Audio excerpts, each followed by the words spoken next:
Assalamualaikum warahmatullahi wabarakatuh. Baik, darling semua, hari ini kita akan belajar tentang asuhan keperawatan, kegawat daruratan, trauma dada, dan trauma abdomen. Jadi sebenarnya kalau kita bahas tentang kegawat daruratan trauma dada dan trauma abdomen, itu kaitannya dengan apa ancaman ya yang secara signifikan terhadap kesehatan dan kelangsungan hidup pasien nantinya. Karena apa? Biasanya kalau kita melihat pasien trauma, ya, itu karena ada potensi kerusakan organ vital di area yang terlibat. Nah, jadi jenis 2 trauma ini adalah bentuk cedera traumatis ya, yang tidak sengaja biasanya tuh yang paling umum. Kedua, ya, dan menempati urutan ketiga dalam hal kematian di antara pasien-pasien di politrauma gitu. Nah, kalau kalian baca di beberapa literasi ya, studi kasus ya, ataupun nanti kalian bisa lihat di jurnal-jurnal penelitian, data-data itu kadang tertulis ya, ada tertulis hingga 60% kasus trauma dada itu berakibat fatal. Ya, yang udah dinas di IGD nih pasti tahu nih gitu ya. Jadi gimana caranya? Kalau nanti kalian dinas di unit gawat darurat, itu fokusnya adalah pada urgensi. Untuk apa? Untuk evaluasi dan intervensi yang cepat. Nah, ketika kalian saya beri pengetahuan tentang trauma dada dan trauma abdomen ini, nantinya ya, saya akan juga menjelaskan bagaimana mekanisme cederanya. Apakah nanti tumbus ya atau tumpul. Nah, supaya apa? Supaya kalian bisa menentukan apa sih nanti kira-kira manajemen yang efektif untuk 2 pasien ini. Nah, pengenalan cepat terhadap kondisi yang mengancam jiwa, nanti ada cerita juga tentang tension pneumotorak, ya ada tentang hematotorak. Nah, itu nanti tujuannya tetap pada stabilisasi hemodinamik. Ya, diutamakan nanti itu pada protokol ATLS ya. Kalian kalau advance trauma life support itu nanti akan kalian ikuti setelah tamat. Nah, bagaimana kita punya upaya kolaborasi ya antara dokter gawat darurat, ahli bedah, ahli anestesi, dan juga dokter di unit perawatan intensif agar pasiennya bisa optimal dirawat. Gitu ya. Oke. Ini adalah profesional profile saya ya. Mengapa saya mengajar atau memberikan arahan tentang kalian di mata ajar keperawatan gawat darurat, ya.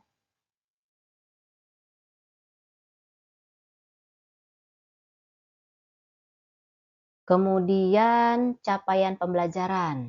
Nah, sub capaian pembelajaran. Ini nantinya setelah mengikuti materi tentang kegawat daruratan pasien dengan trauma dada dan abdomen, kalian mampu ya mengetahui dan juga melakukan penata laksanaan trauma tersebut ya. Kemudian juga nanti setelah mengikuti materi ini, kalian akan diharapkan mampu menjelaskan pengertian trauma torak dan abdomen, kemudian mengidentifikasi tanda dan gejala pasien yang mengalami trauma torak dan abdomen gitu ya.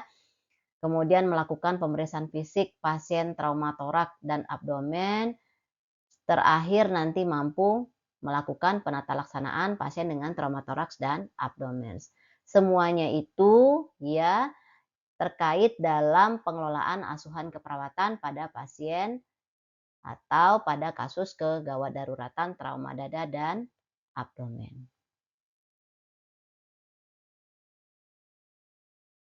Baik, sampai 2 jam ke depan saya akan bahas tentang topik bahasan pendahuluan, kemudian trauma torak, kemudian nanti ada trauma abdomen dan juga asuhan keperawatannya, gitu ya. Nah, ini dia. Oke. Baik, sebagai pendahuluan ya, sebagai pendahuluan di trauma dada, ini merupakan salah satu penyebab kematian. Ya, kematiannya itu bisa karena trauma tumpul atau trauma tajam. Gimana taunya? Ya harus cepat kita kenali ya, keadaan yang mengancam nyawanya seperti apa. Nah, kalau trauma abdomen juga dapat mengancam nyawa, ya, juga bisa menyebabkan kematian dan biasanya jarang terdeteksi secara survei primer. Apa itu survei primer? Nanti kita bahas. Jadi slide berikutnya ya. Nih, kalau yang saya garis bawahi yang warna hitam ini bisa kalian lihat ya, bahwa trauma dada diperkirakan menyumbang sekitar 25% sampai 50% dari seluruh kematian terkait trauma di dunia. Ya, ini data tahun 2019. Kemudian kalau dikaitkan dengan tingkat keparahan dari cedera tersebut, tahun 2022 itu dibahas bahwa angka kematian akibat trauma dada berkisar antara 6,6% sampai 13%. Kemudian bagaimana trauma abdomen? Data yang sama di tahun 2019 dikatakan bahwa 10% sampai 20% dari seluruh kematian terkait trauma di dunia itu sumbangannya dari trauma abdomen. Kemudian angka kematiannya 1 sampai 20% ya. Itu juga akibat trauma abdomen. Selanjutnya kita akan bahas tentang trauma dada ya.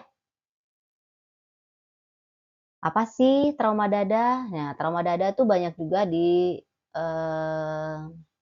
ya dengan trauma toraks. Jadi kalau kalian dengar trauma torak sama dengan trauma dada. Dada itu adalah toraks ya. Nah, apa itu? Ya, cedera yang disebabkan oleh benturan pada dinding dada yang mengenai tulang rangka dada, pleura paru-paru, diafragma, ataupun isi dari mediastinumnya. Baik karena benda tajam maupun tumpul yang dapat menyebabkan gangguan sistem pernafasan. Itu. Kalau tadi disinggung tentang definisi trauma toraks atau dada, itu ada mediastinal, ya. Kalian harus buka lagi buku anatomi dan fisiologi dari dada. Pelajari lagi supaya masuk di kegawat daruratan trauma dada dan juga nanti abdomen, kalian bisa lebih paham ya, mana itu dinding dada, ya. Nih saya lingkarin ya. Mana itu dinding dada, gimana saya?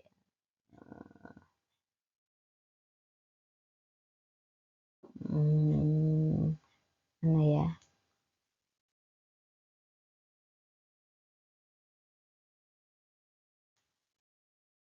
Kok nggak bisa ya?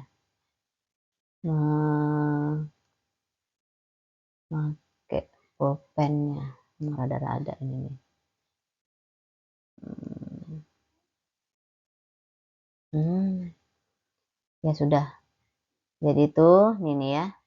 Saya pakai, nah ini.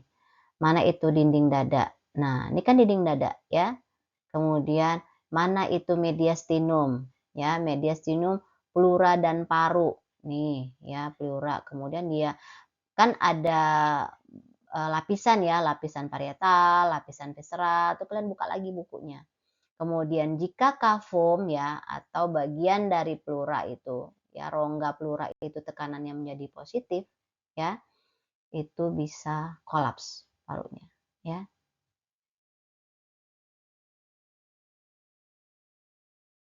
Ya, baik. Ini jenis-jenis trauma dada, ya. Trauma dada atau trauma toraks ya, jenis-jenisnya itu bisa karena trauma tumpul, kemudian trauma tajam, kemudian barotrauma, dan juga trauma inhalasi. Jadi sebenarnya prinsip penata laksananya nanti itu ya melakukan survei primer. Apa itu survei primer? Nanti kita bahas di slide berikutnya itu tentang airway, breathing, sirkulasi. Kemudian nanti juga ada survei sekunder, bagaimana kita bisa memprioritaskan penanganan yang mengancam nyawa. Nah ini ya, kalau trauma tumpul, tetap survei primernya A, B, C. Kemudian prioritas evaluasinya selain A, B, C kita cari segera tangani kelainan-kelainan di organ pasien yang bisa mengancam jiwa ya. Kemudian mencari kelainan-kelainan yang sering terjadi ya. Ada memar gitu ya. Nanti kita lihat. Nah, ini satu-satu dibahas ya. Gimana survei primernya? Tentang evaluasi, prioritas evaluasi ABC. Tanya dulu ya, riwayat penyakitnya. Bagaimana waktu terjadinya trauma dan mekanismenya seperti apa. Kalau di RW yang kalian harus lihat atau kalian dengar itu suara nafasnya. Kalau suara nafasnya seperti orang berkumur itu disebut dengan stridor. Kalau sudah stridor berarti ada gangguan RW. Ya, kalau tidak ada tanda-tanda fraktur servikal, boleh kalian lakukan triple manuver. Nah, ini kalian akan dibahas nanti ketika silab ya, atau juga pada saat BTCLS ada pelatihannya setelah kalian tamat ya. Nah, kalau untuk breathing gerakan dinding dadanya seperti apa? Kalian lihat otot-otot pernapasannya dipakai apa enggak sama pasiennya. Suara nafasnya, kemudian RR-nya gimana, jumlah pernapasan dalam 1 menit berapa. Kalau RR-nya lebih dari 30 kali per menit, itu bisa kalian kolaborasi dengan dokter atau pemberian analgetik dan oksigen nasal kanul.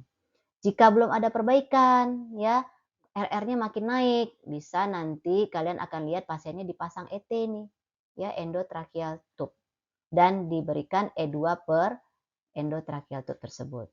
Juga nanti akan diperiksa sama perawat di ruangannya AGD-nya.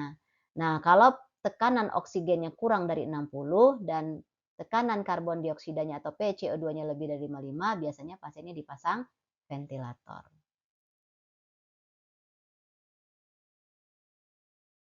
Nah, gimana nih kalau pengkajiannya ya? Pengkajian pada pasien dengan trauma dada ya.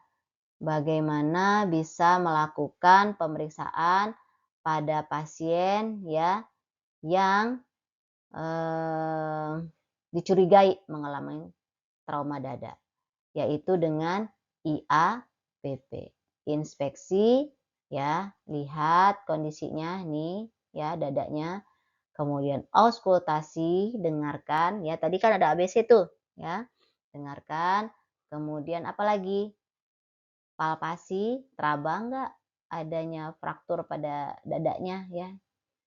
Kemudian perkusi.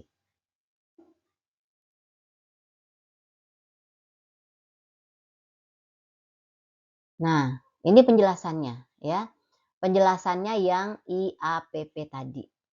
Apa sih yang diinspeksi ya? Lihat tadi dadanya, gambar di slide sebelumnya ya. Ada jejas nggak?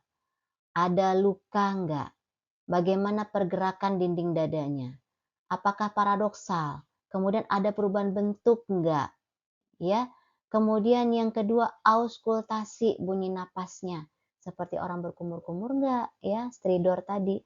Kemudian ada penurunan suara parunya nggak? Ya, bagaimana bunyi jantungnya? Dengerin. Ya, kemudian yang ketiga perkusi. Rasakan ya, dengarkan ketukan kita. Apakah sonor, hipersonor, dan dullness. Kemudian terakhir baru palpasi. Krepitasinya ya. Krepitasinya teraba nggak? Ada bunyi krek gitu ya. Itu tandanya ada fraktur pada dinding dada. Kemudian nyeri tekan nggak? Ya, terakhir itu palpasi ya. Kemudian setelah IAPP kita akan lanjut ke penata laksanaannya. Nah, ini ya, untuk kita bahas atau kalian tahu tentang penata laksanaan dari trauma dada, itu telah saya bagi beberapa part tentang keadaan trauma dada yang mengancam. Ya, seperti tension pneumotorak, open pneumotorak, flail chest, ya, kemudian masif hematotorak dan tamponade jantung. Oke, kita bahas satu-satu ya. Baik, yang pertama tension pneumotorak. Kalau kita bahas tentang tension pneumotorak, kalian harus memahami bahwa tension pneumotorak itu adanya udara di dalam kafum pleura. Ya, nanti kalian buka lagi deh yang mana pleura ini, yang mana nanti kafum itu apa gitu ya. Istilah-istilah ini kalian harus belajar sendiri ya. Intinya begini, ketika kalian sudah bahas tentang kegawat daruratan, bahwa anatomi dan fisiologinya harus kalian baca lagi ya. Nah, tension pneumotorak ini adanya udara di dalam kafum pleura. Makin lama makin banyak, sehingga apa? Tekanan di dalam kafum pleura jadi tinggi. Sehingga jantung akan terdesak, ya ini saya merahin coba ya bentar. Sehingga ya tekanan di dalam kafum pleura jadi tinggi gitu ya. Nah, akibatnya apa? Jantung akan terdesak ke arah yang sehat dan vena cava superior atau inferior akan terhimpit. Ini kita lihat nih. Nah, ini digambar ya. Tuh lihat ya. Terdesak ke arah yang sehat. Nah, hal ini menyebabkan terjadinya venous return itu menurun dan pasiennya shock. Ya. Tuh lihat paru-parunya kan gini. Tuh separuh ya. Tuh. Orang kan gini nih, yang normal. Ya. Nah, keluhannya gimana? Keluhannya biasanya sesak napas makin lama makin berat.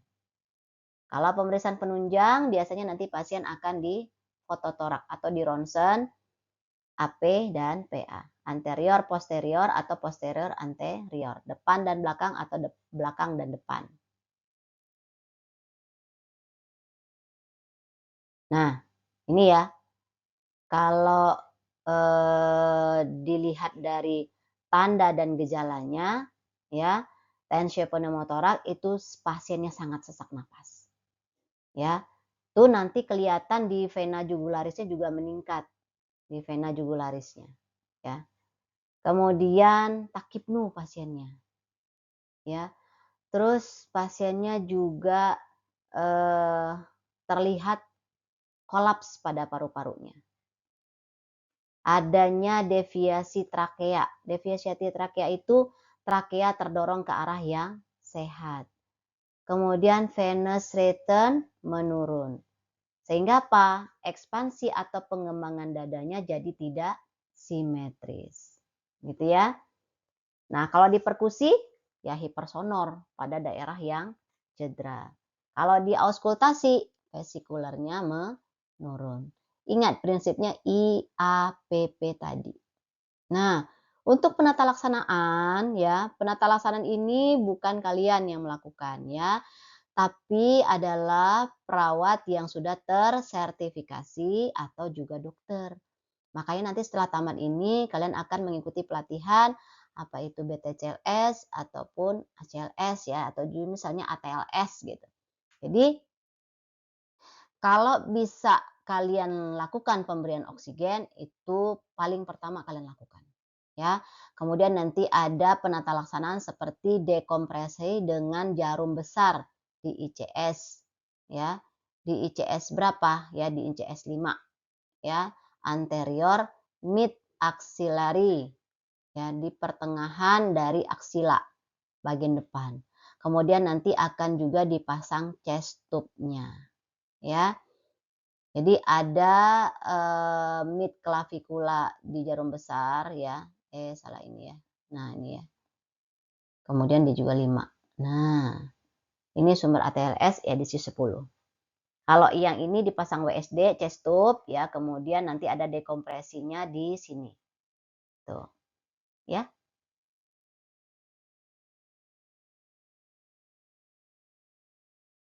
Nah, ini gambar saja supaya kalian punya wawasan tentang bagaimana sih needle kompresi ya, seperti ini ya. Kemudian lihat Kalau yang benar tuh tegak lurus nih, nggak boleh menukik begini, gitu ya. Ini pada kasus tension pneumotoraks, gitu ya.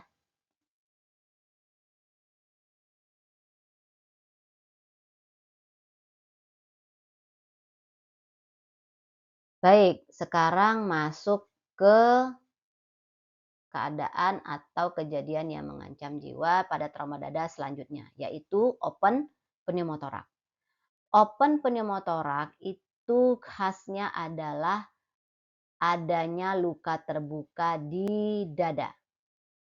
Ya, sesak napas semakin berat sama kayak tadi tension pneumotoraks ya. Kemudian adanya sucking chest wound ya, luka pada dinding dada yang menghisap gitu ya. Jadi kenapa? Disebabkan oleh benda yang menembus dada ya. Sehingga apa? Menciptakan saluran terbuka bagi udara untuk lewat di antara toraks atau dada dengan lingkungan luar. Nah ya, paling sering terjadi itu luka dada terbuka adalah hasil dari penusukan. Ya, biasanya pada pasien-pasien dengan apa ya, kondisi atau pada keadaan perampokan gitu ya, atau luka tembak, atau luka lain apapun itu yang menembus dada. Kemudian, khasnya lagi adalah paru-parunya kolaps sama kayak tensi pneumotoraks ya, sehingga apa, ventilasi jadi tidak efektif, gitu ya. Nah, ini ada definisi, bila defek luas, maksudnya bila kerusakannya luas bisa menyebabkan mediastinal flutter. Flutter itu maksudnya adalah kondisi serius ya, yang paling sering terjadi jika terdapat luka penghisapan yang terbuka tadi, shocking tadi.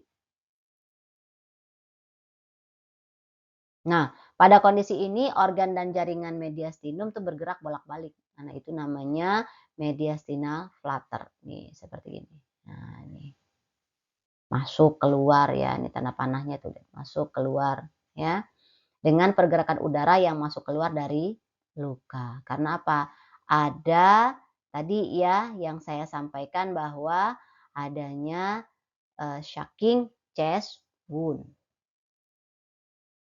Pemeriksaan penunjangnya sama. Pasti adanya pasien diminta oleh dokter untuk dilakukan foto toraks. Nah, ini ya. Kalau tadi di tension pneumotoraks itu dilakukan chest tube, pemasangan WSD ya dan juga dekompresi. Kalau pada open pneumotoraks itu penata laksanaannya dengan balutan pada open pneumotoraks atau dikenal dengan occlusive dressing ya. Jadi pertama itu penata laksanaannya biasanya pasien diberikan posisi yang nyaman. Kemudian dimonitor saturasi oksigennya dan juga RR pasti ya. Jadi ketika kalian ketemu dengan pasien open pneumotoraks di IGD ya, kalian monitor saturasi oksigennya dan juga RR-nya. Posisikan pasiennya nyaman. Bagaimana kalian bisa mempertahankan jalan napas tetap terbuka sehingga ventilasinya jadi adekuat. Gitu ya. Nah, bagaimana kalau balutan pada open pneumotoraks? Tadi saya sudah sampaikan adanya sebutan occlusive dressing. Apa itu? Ya, occlusive dressing itu adalah luka itu tidak boleh ditutup rapat. Jadi dia ditutup dengan bahan yang kedap udara. Nah, ini kayak gambar ya. Seperti gambar ini eh kayak aluminium foil ya. Nih ya. Nah, ini. Jadi kalau ada luka ya open pneumotoraks di situ ya, tutup. Balutan pada pasien ini adalah balutan yang tidak begitu rapat. Tapi ya ditutup di bagian 3 sisi saja sehingga dapat menciptakan mekanisme ventilasi. Nah, kemudian nanti bisa dipasang drain torak, lukanya dijahit gitu ya. Kemudian nanti kalau ada perlukaan atau misalnya di bagian lain tuh nanti disingkirkan sama dokter gitu ya.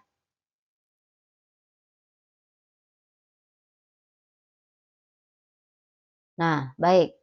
Setelah kalian bahas tentang tension pneumotoraks, open pneumotoraks, sekarang kalian harus tahu apa itu masif hematotoraks. Ya, kalau masif hematotoraks itu tanda dan gejalanya ya pasiennya sesak. Kenapa? Karena adanya darah di dalam kavum pleural sebanyak lebih dari 20 cc per kilogram berat badan per jam atau lebih kurang 150 cc lebih. Namanya masif hematotoraks. Jadi pasiennya karena sesak makin lama makin berat, dia bisa jadi ada gejala shock, kemudian penurunan kesadaran, kemudian napasnya jadi kadang cepat, ya kadang susah.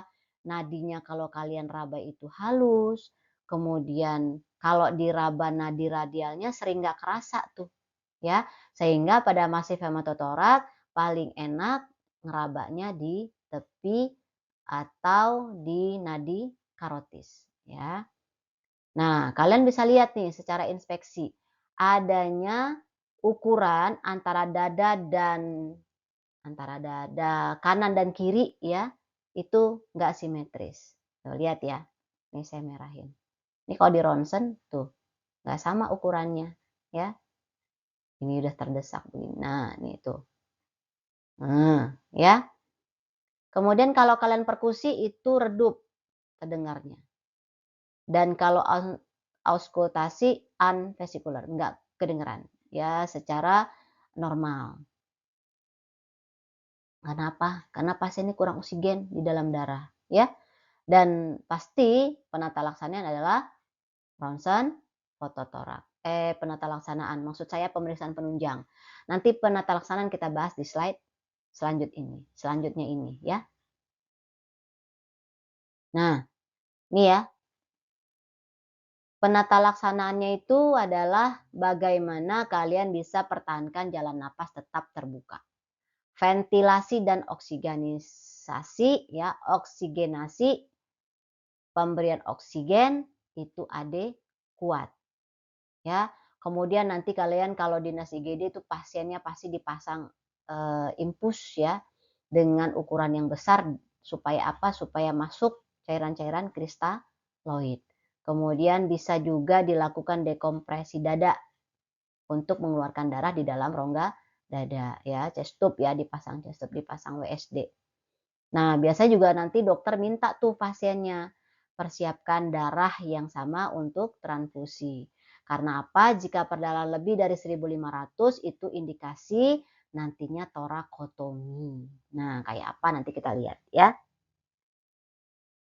Jadi bagaimana nanti tekanan darah rata-rata arterinya itu 60 sampai 70 mm Hg.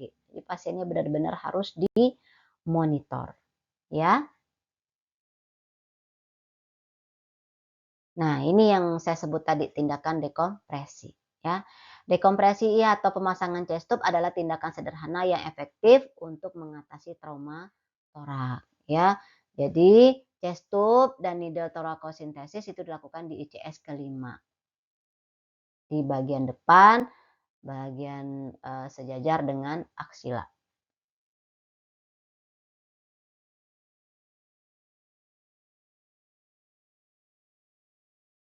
Oke, selanjutnya tentang apa ini? Tamponade jantung. Tamponade jantung bagian berikutnya atau kejadian di trauma dada yang mengancam nyawa, ya. Gimana kita curiga ada trauma jantung? Nah, biasanya ada trauma tumpul di daerah anterior di bagian dada. Kemudian fraktur pada sternumnya, pada dadanya. Atau juga karena adanya trauma tembus atau tajam pada area jantung, area prekordialnya, atau area di sela iga 2 kiri, garis midclavicula kiri, di condong arcus costa kiri. Ya, lebih mirip ke bagian ke kanan ya, parasternal kanan. Jadi kan jantung itu juga ada di bagian badannya ke arah kanan ya, bukan cuma di kiri saja ya. Nah, jadi itu akibatnya apa kalau sudah begini? Pasti kardiak output-nya juga turun dan pasiennya shock ya. Nah, untuk pemeriksaan penunjang jelas nanti akan ada di ronsen dan juga di echo. Nah, ini ya. Nih, bisa kalian lihat bahwa tamponade jantung itu ditandai dengan sesak napas yang semakin berat. Ya, semakin berat, tekanan vena jugularis juga meningkat, ya. Kemudian pasiennya shock. Kalau di auskultasi suara jantung itu menjauh, ya, sayup-sayup kedengeran. Dan kalau di tensi pasiennya rendah tensinya, hipotensi, gitu ya. Nah, pengelolaannya gimana? Kalau penata laksanaan pada pasien dengan tamponade jantung, itu pasti selalu semua tentang trauma pertahankan ABC. Itu pertama. Supaya apa? Pastikan bahwa ABC stabil. Kemudian perikardiosintesis segera ya. Jadi ini kalian hanya tahu saja bagaimana lokasi perikardiosintesis ya. Itu di bagian kiri parasternal ya, subsipoid dan apikal kiri. Nah, ini dia ya. Sipoid itu sipoidois ya, sipoideus ya. Nah, nanti tuh kalau dalam keadaan darurat biasanya dari dokter bedah itu dilakukan torakotomi.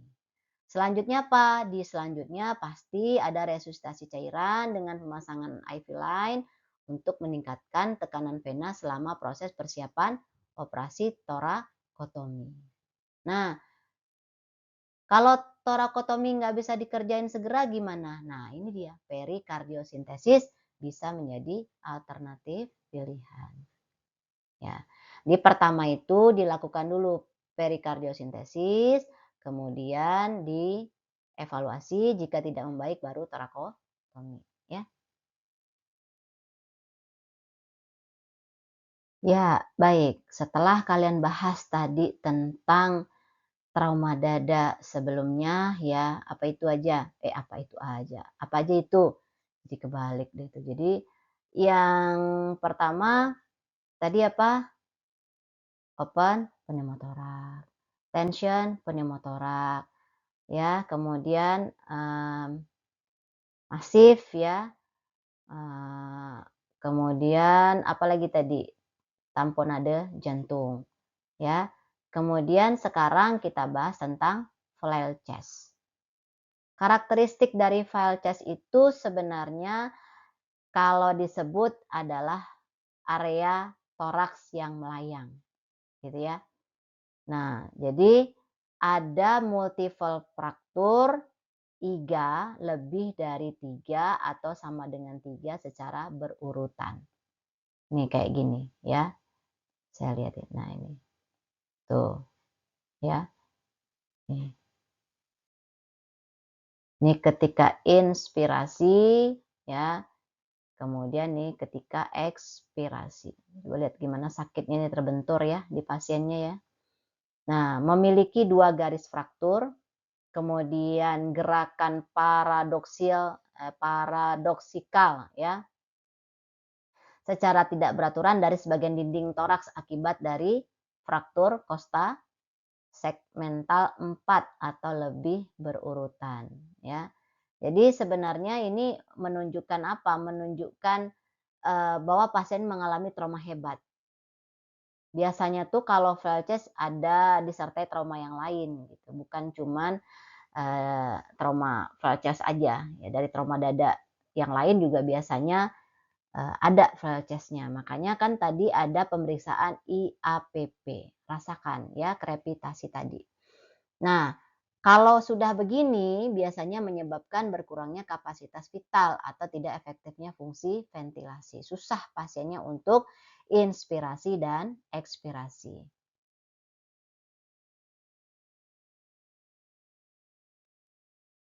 Nah, kalau ini bagaimana penata laksanaan dari flail chest itu, ya. Jadi penanganan flail chest ini dilakukan untuk beberapa tujuan, ya. Bagaimana kita atau dokter atau kalian bisa memastikan bahwa pasien bernapas dengan baik dan bisa mendapatkan oksigen yang cukup, ya. Bagaimana kita bisa memastikan bahwa pasien tuh nggak mengalami perdarahan di dalam. Kalau ada perdarahan, ya operasi akan dilakukan untuk menghentikan perdarahan tersebut, ya. Kemudian apalagi? Memposisikan pasiennya nyaman, ya. Pantau saturasi oksigen, sama kayak tadi ya, jenis-jenis trauma dada yang lain sebelumnya. Kemudian apalagi ya, hitung jumlah RR-nya. Pastikan jalan napas itu bisa terbuka, ya, ventilasinya adu kuat dan oksigenasi terpenuhi. Nah, ini kan pasiennya nyeri hebat biasanya ya. Jadi bisa dilakukan kolaborasi dengan dokter untuk pemberian analgetik. Dan pasiennya juga pasti dirawat intensif ya. Kenapa? Karena dipasang intubasi. Nah, kalau ada tanda-tanda atau indikasi terhadap kegagalan pernapasan atau karena ancaman gagal napas, biasanya pasiennya diperiksa labor nih, AGD ya. Kalau AGD-nya nanti hasilnya AO2-nya kurang dari 60 atau saturasi kurang dari 90, itu biasanya difiksasi internal melalui operasi ya pasiennya. Dipasang apa? Dipasang wire. Nah, wire itu buat apa sih ya? Biasanya itu digunakan untuk memfiksasi tulang yang patah ya. Nanti kalian akan belajar di BTCLS atau juga masuk ke kamar operasi ya. Nanti bisa kalian lihat wire itu kayak gimana cara perlakuannya dari dokter ke pasien. Ya, jadi difiksasi tulang yang patah dengan cara diikat, nanti tuh ditemuin ujung-ujung yang patah tadi gambar di slide sebelumnya ya. Nah, nanti tuh disatukan secara otomatis ya. Disatukan secara otomatis itu eee, pakai wire ya. Kemudian kalau nailing, nailing kayak apa? Nailing itu sama ya, cuman bedanya dia digunakan untuk memfiksasi tulang yang patah dengan cara dimasukkan ke dalam tulang itu. Jadi, eee apa namanya, mmm, seperti kawat ya, tapi lebih keras, kecil, kemudian dibor, terus nanti masuk ke dalam tulang yang patah gitu supaya, nyatu ya. Biasanya, itu buat tulang-tulang, apa namanya ya, di persendian, lutut, atau femur gitu. Nah, di frail chest jarang ya, biasanya tuh di wire. Kemudian staple ya, staples itu digunakan untuk memfiksasi tulang ya, dengan cara fiksasi, antara 2 ujung tulang yang patah. Nah, ini udah lama ya, model lama. Jadi kalau memang masih ada, kalian, tahu saja bahwa kayak kita menstapler kertas kan itu menyatukan, lihat model staples ya, ujung ke ujung itu kan nyatu. Nah, itu kayak gitu tuh. Ya, jadi yang paling umum untuk file chest itu ya wiring. Oke ya? Oke baik, ini masuk sudah ke trauma tajam.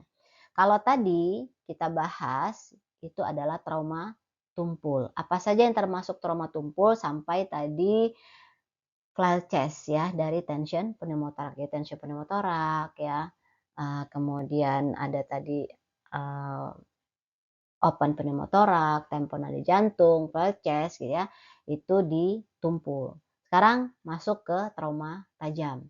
Apa itu trauma tajam? Ya, itu trauma penetrasi. Kalau trauma penetrasi, biasanya kelangsungan hidup pasien itu tergantung dari apa? Jenis senjata yang dipakai itu apa, ya. Kemudian lokasi traumanya di mana. Terus bagaimana petugas kesehatan atau orang di sekitar melakukan pertolongan pertamanya. Ini ada nih ya, begitu misalnya tusuk, terus dicabut deh tuh ya, nggak boleh ya. Ya nanti kita akan belajar di lab bagaimana cara memfiksasi, benda tajam atau benda tusuk ya. Nah biasanya 15-20% pasien trauma tajam atau tembus torak ini perlu dioperasi segera. Oke, ini saya sudah beri rangkuman buat kalian. Dari semua paparan saya tadi, ini rangkumannya. Apa yang harus kalian lakukan? Apa yang harus kalian perhatikan dan monitoring terkait masalah trauma dada di tumpul ya. Nih ada tension pneumotorak, open pneumotorak, hematotorak, kemudian valces, tamponade jantung ya. Kalau inspeksi dan auskultasi, lihat ini sudah saya rangkum. Tension pneumotorak, kalian lihat ada nggak distensi vena jugularisnya? Ada nggak deviasi trakeanya, jejasnya, asimetrisnya, dan suara paru terdengar atau tidak? Ya. Kemudian kalau perkusi itu hipersonor ya. Kemudian palpasinya nggak ada ya, nggak boleh ya. Kemudian open pneumotorak. Nah, ini ya kalian silahkan lihat ini sudah saya beri rangkumannya.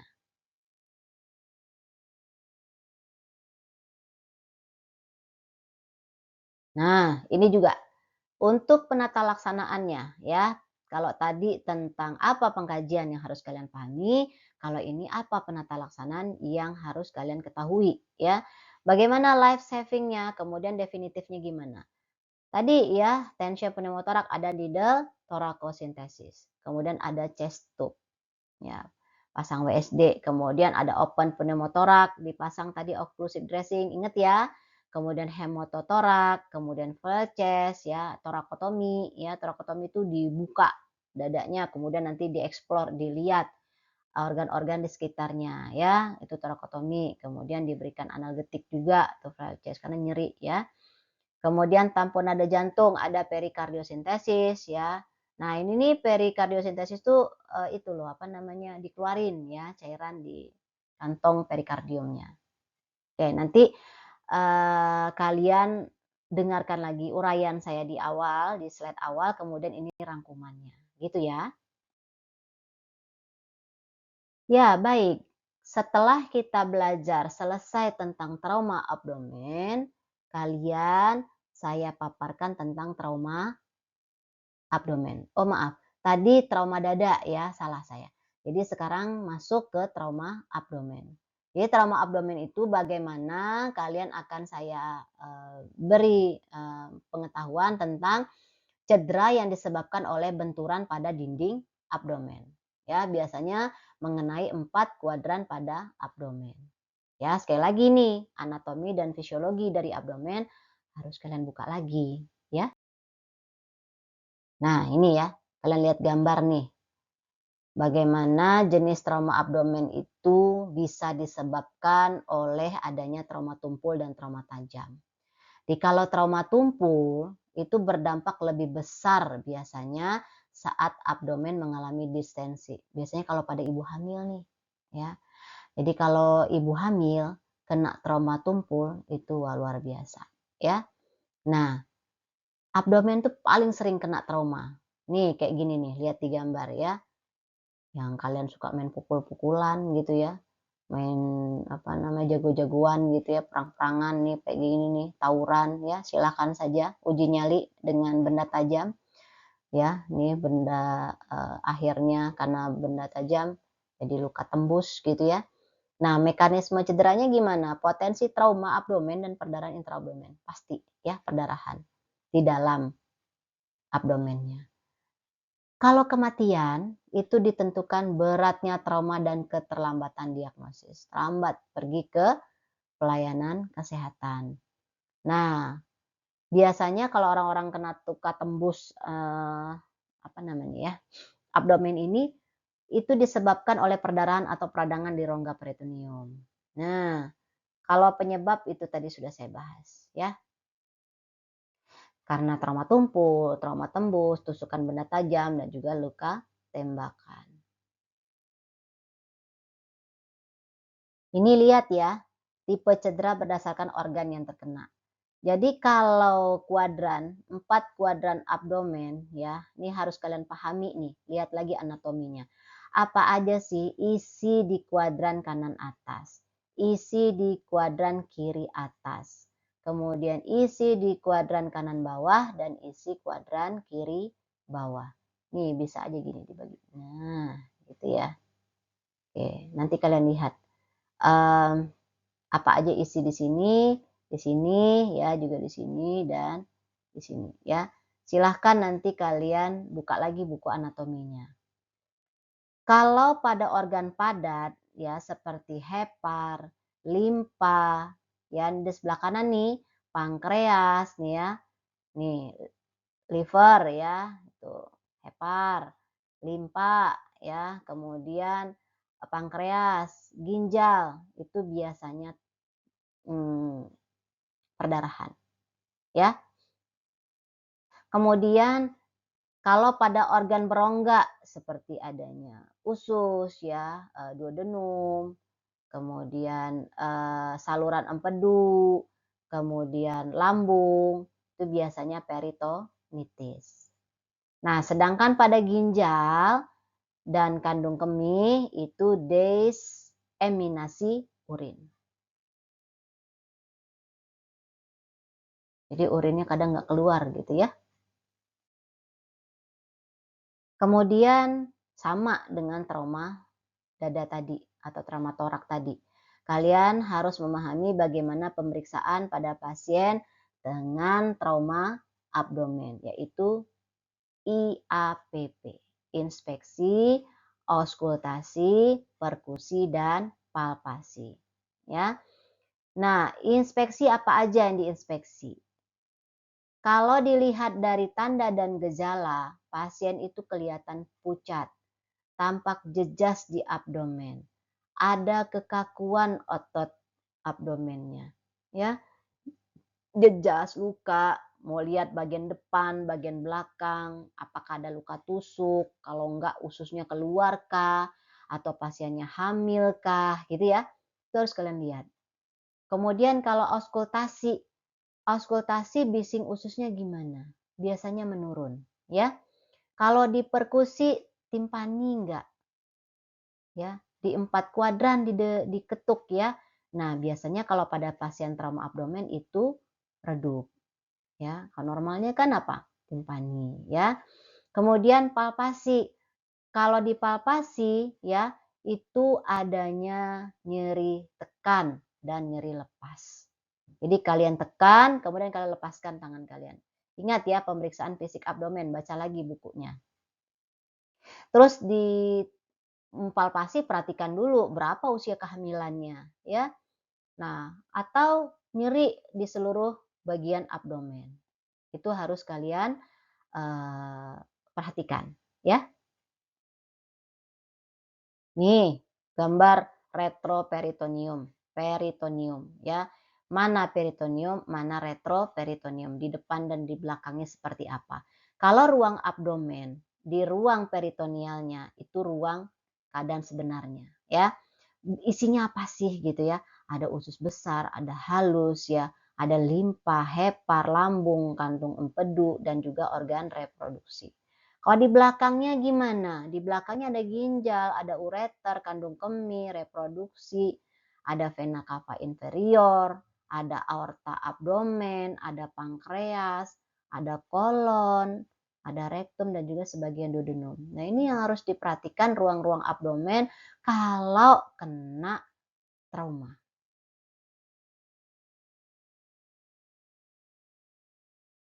Ini ya, setelah kalian pahami tadi apa itu trauma abdomen, kemudian bagaimana kalian harus melakukan pengkajian, ini saya simpulkan bahwa tanda dan gejala umum untuk pasien dengan trauma abdomen pasti pasiennya itu shock ya. Adanya penurunan kesadaran. Lihat rongga tadi, apakah terkena di peritoneal saja atau di retroperitoneal. Ada jejas pasti ya. Ada kalau seandainya luka tusuk tuh prolaps isi perut, keluar isi perutnya. Ususnya keluar enggak ya. Kemudian kalau trauma tumpul ada darah enggak, ada cairan enggak, atau adakah raba udara bebas dalam rongga perut, terlihat gitu ya. Nah, kalau ada rangsang peritoneal ya itu pasti ada tanda nyeri tekan, nyeri lepas, kaku perutnya, nyeri di seluruh perutnya ya. Kemudian kalau di hepar tuh nggak ada lagi peka, nggak ada lagi redup ya. Nah, terus bising ususnya juga melemah. Nah, kalau penata laksanaan ya, kalau penata laksanaan itu di trauma abdomen adalah sirkulasi.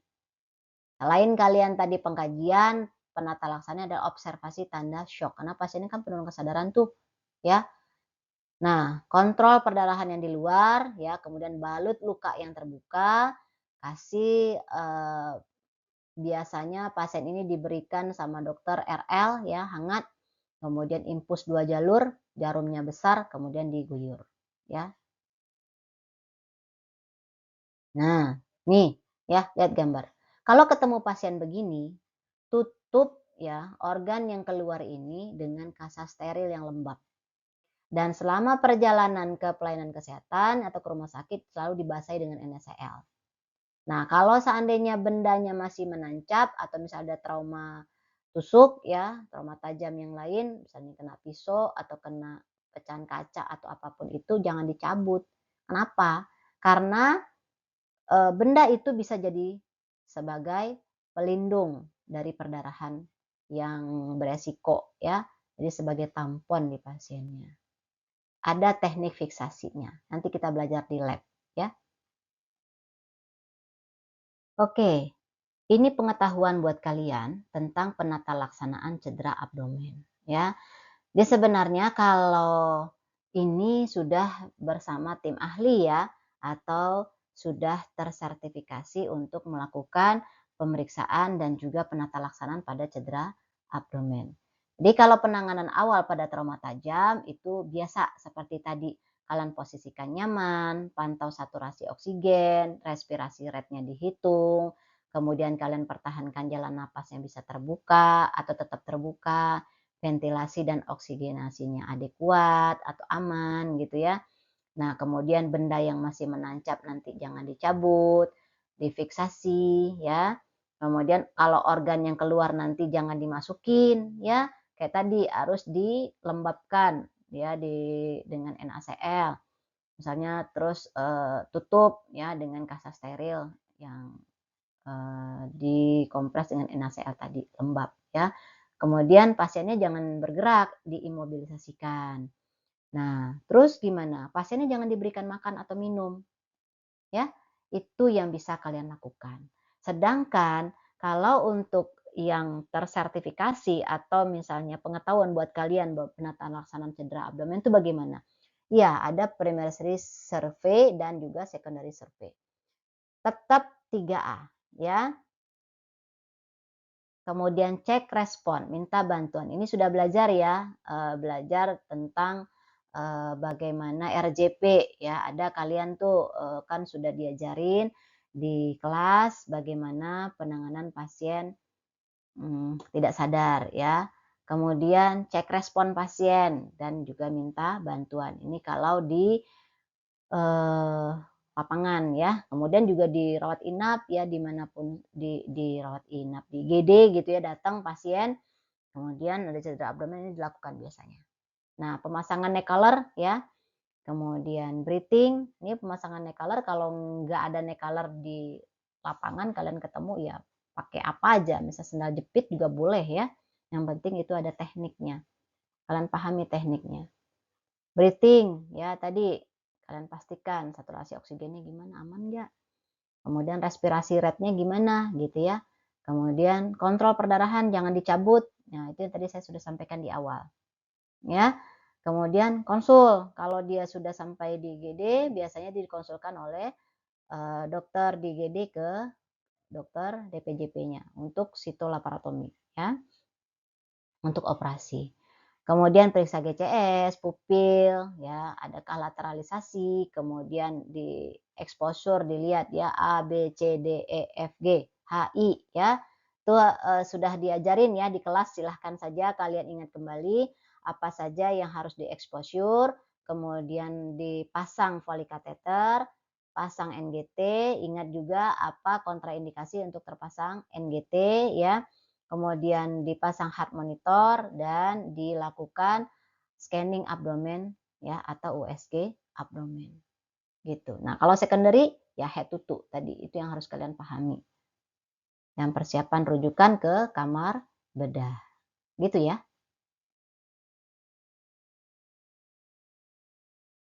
Selanjutnya adalah asuhan keperawatan.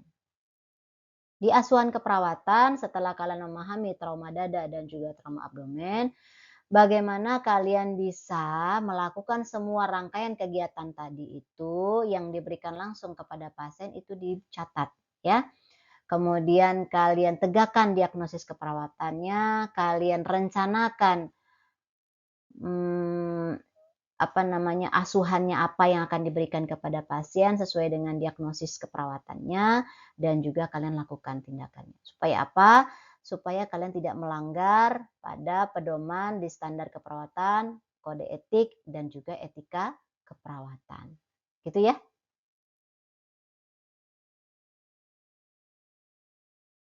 Oke, ingat lagi apa aja proses keperawatan, ya.